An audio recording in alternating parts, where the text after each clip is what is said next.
农历要到了，贺岁片也请跑宣传。电影《邯郸》因为在台东拍摄，片商特别在台东5星饭店特别包下影厅1个月，一天放映4场，以200元的票价回馈台东乡亲。另一部片《大三元》则是找来演员群到迪化街拜年。前进迪化街，主要演员在城隍庙前大跳拜请舞，还要扫街拜票，替电影《大三元》在上映当天来造势。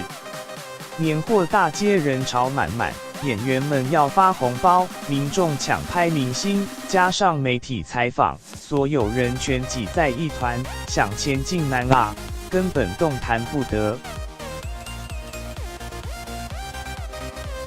就要到了，贺岁片也拼场，像是电影《邯郸》1月23日抢先上映，到1月31日，票房已经达到2500万。因为全片在台东拍摄，上映时也不忘回馈乡亲。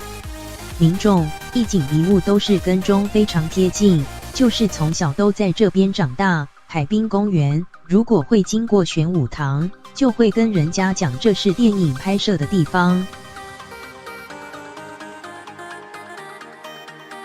电影公司特别在台东的5星级饭店包下国际剧院1个月，一天放映4场，以200元的票价让台东乡亲来看邯郸。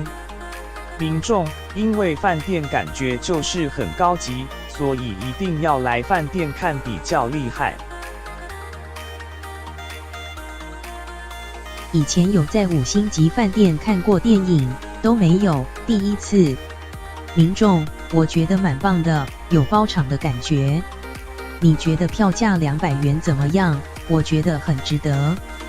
贺岁片比吸金，拼人气，用不同宣传行销术，把观众带进戏院，就盼能用人潮冲高票房。